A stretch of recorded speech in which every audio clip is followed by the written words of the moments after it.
महाराष्ट्रातलं सोशल मीडियातलं एक प्रामुख्यानं नाव जे चर्चेत असतं ते कृष्णराज महाडिक असतं. क्रिश नावानं त्यांची ओळख आहे.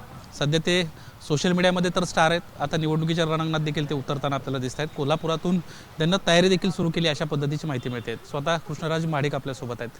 काय भावना आहेत? आता निवडणुकीच्या रणांगणात तुम्ही उतरताय, सोशल मीडियात चर्चेचं नाव आहे. आता इकडे देखील कशा पद्धतीने तयारी चालू आहे? मी तर फार उत्साही आहे, कारण राजकीय क्षेत्रामध्ये काम करण्याची आणि सुरुवात करण्याची बरेच दिवस झाले इच्छा होती आणि आता भारतीय जनता पार्टीच्या माध्यमातून ते होणार आहे. त्यामुळे मला फार आनंद आहे. महाडिकांची तिसरी पिढी आता कोल्हापूरकरांना बघायला मिळते. याबद्दल काय सांगा? मला माझ्या संपूर्ण परिवाराचा पण फार अभिमान आहे. आमचे आजोबा सन्माननीय महादेवराव महाडिक साहेब, माझे वडील सन्मान्य खासदार धनंजय महाडिक साहेब, माझे काका अमल महाडिक साहेब, अनेक परिवारामधले सदस्य आहेत जे पूर्ण सक्रियपणे काम करतात राजकीय क्षेत्रामध्ये. आणि तुम्ही म्हणला तसं बरोबर आहे की आता तिसरी पिढी त्यामध्ये येत आहे. त्यामुळं फार चांगलं वाटत आहे, कारण ह्या सर्वांच्या मार्गदर्शनाच्या माध्यमातूनच आजपर्यंत जे काय काम केले ते काम केले आणि फार यशस्वीपणे करू शकलो याचा मला अभिमान वाटतो. कोणता प्रभाग निवडला? आमच्या इथं आता रुईकर कॉलनी, महाडिक कॉलनी, ज्या प्रभागामध्ये मी राहतो सुद्धा आणि माझं ऑफिससुद्धा तिथंच आहे. माझं संपूर्ण आपण सोशल मीडियाच्या माध्यमातून जे सामाजिक उपक्रम पण आपण जे काही बघता ते संपूर्ण कामकाज त्या ऑफिसमधूनच होतं आणि त्या प्रभागाच्या बऱ्याच लोकांशी आमचा संपर्क खूप चांगला आहे. त्यामुळे त्या प्रभागातून आता तयारी करतोय. कृष्णराज महाडिक यांना पक्षानं तिकीट का द्यावं? ते महाडिक आहेत म्हणून तिकीट द्यावं की कृष्णराज महाडिकांना काही प्लॅन तयार ठेवलेला आहे किंवा काही तयारी केलेली आहे? मला आनंद आहे तुम्ही हा प्रश्न विचारला आणि मला याचं स्पष्टीकरणसुद्धा द्यायला आवडेल. माझ्या संपूर्ण ह्या तिकीटच्या किंवा निवडणुकीच्या प्रक्रियेमध्ये येण्याचा माझ्या कुटुंबाचा कुठलाही भाग नाही आहे. हा संपूर्ण आदेश मला पक्षाकडून मिळालेला आहे. सन्मान्य प्रदेश अध्यक्षजी रवींद्र चव्हाण साहेब यांच्या माध्यमातून मी आता गेले काही महिने मागच्या नगरपालिकेच्या निवडणुकीमध्ये सुद्धा मी अनेक वेगवेगळ्या जिल्ह्यांमध्ये सक्रियपणे प्रचारात होतो आणि मी ज्या कुठे ठिकाणी प्रचारासाठी गेलो मला हे सुद्धा सांगताना आनंद होतो की त्या सगळ्या सीट्स निवडूनसुद्धा आल्या. त्यामुळे मला एक आनंद आहे की मी एक पॉझिटिव्ह इम्पॅक्ट खास करून युवा पिढीमध्ये क्रिएट करू शकलो आणि त्यांच्यासमोर खूप चांगले मुद्दे मांडू शकलो. आणि तसंच माझे राजकीय नेते सन्मान्य देवेंद्रजी फडणवीस साहेब यांच्या आदेशानुसार आम्ही माझा प्रत्येक राजकीय पाऊल आता उचलतोय.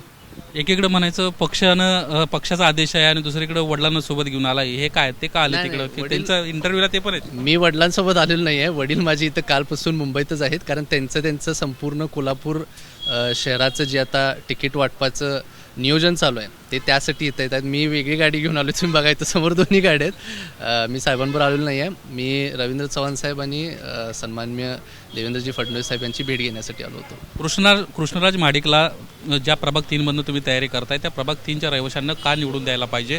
कृष्णराज महाडिककडं असं काय वेगळ्या गोष्टी आहेत किंवा काय तो करू इच्छित आहेत? काय त्याला तिथले प्रॉब्लेम्स माहिती आहेत? कशा पद्धतीने तो तयारी करतो? पहिलं तर आपल्याला हे सांगायला आवडेल की मी फक्त वॉर्ड 3 पुरतं मर्यादित नाही, पण संपूर्ण कोल्हापूर शहराच्या दृष्टिकोनाने या निवडणुकीच्या सामोरे जात आहे. मला संपूर्ण कोल्हापूर शहराच्या मागचे 2 वर्षापासून मी आता सक्रियपणे तिथं काम करतोय आणि अनेक अडीअडचणी आहेत ज्याच्यावरती मला काम करायचे आहेत. माझा अजून जाहीरनामा पब्लिश झालेला नाही, तो सुद्धा होईल. आम्ही कोल्हापूरला गेल्यावर जेव्हा पत्रकार परिषद घेईन किंवा सर्व पत्रकारांना एकत्र घेऊन त्याबद्दल आम्ही चर्चा करीन. परंतु मी बघतोय की अनेक लोकांचा राजकीय पॅटर्नचा मी अभ्यास करतोय आणि त्यामध्ये वेगळ्या पद्धतीने मी एक युवक म्हणून कसं काम करू शकतोय ह्याच्याबद्दल सुद्धा मी फार विचार करतोय आणि वेगळ्या पद्धतीनेच काम करण्याचा मी प्रयत्न करतोय. म्हणजे काय करताय? काय गोष्टी तुम्ही नमूद केल्या? मी सर्वप्रथम जे आमचे महानगरपालिका आहे आणि टाउन प्लॅनिंगची जे दोन्ही संस्था आहेत ह्यांना घेऊन मागच्या 1 वर्षभरात की कोल्हापूरमध्ये कुठलीही डेव्हलपमेंट होत असेल तर ते कशा प्रकारे करतात.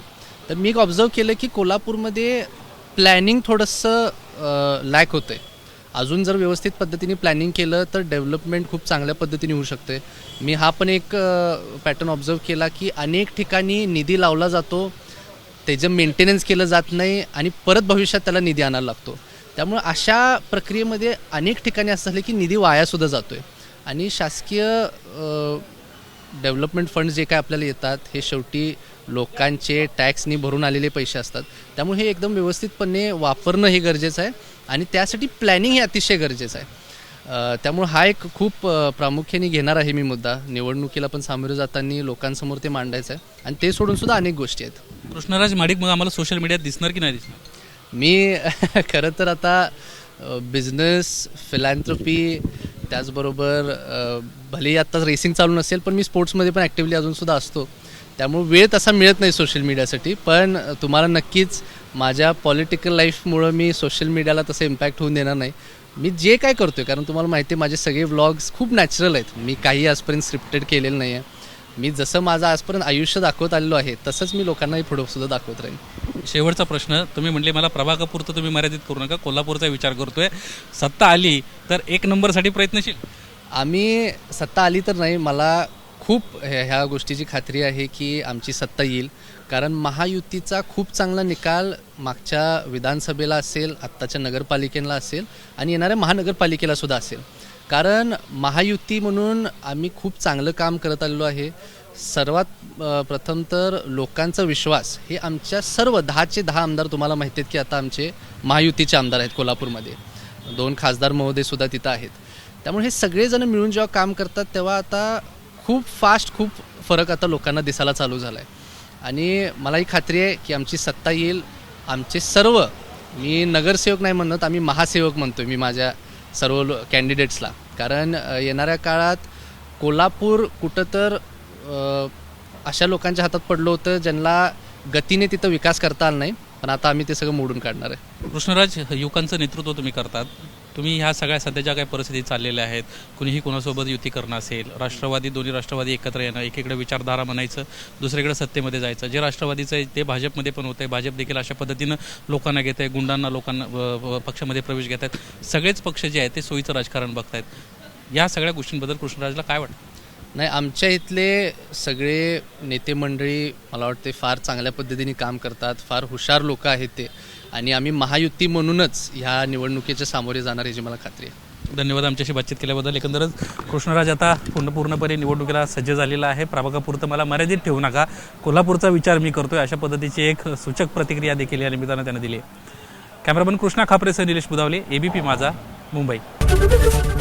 ABP माझा, उघडा डोळे बघा नीट.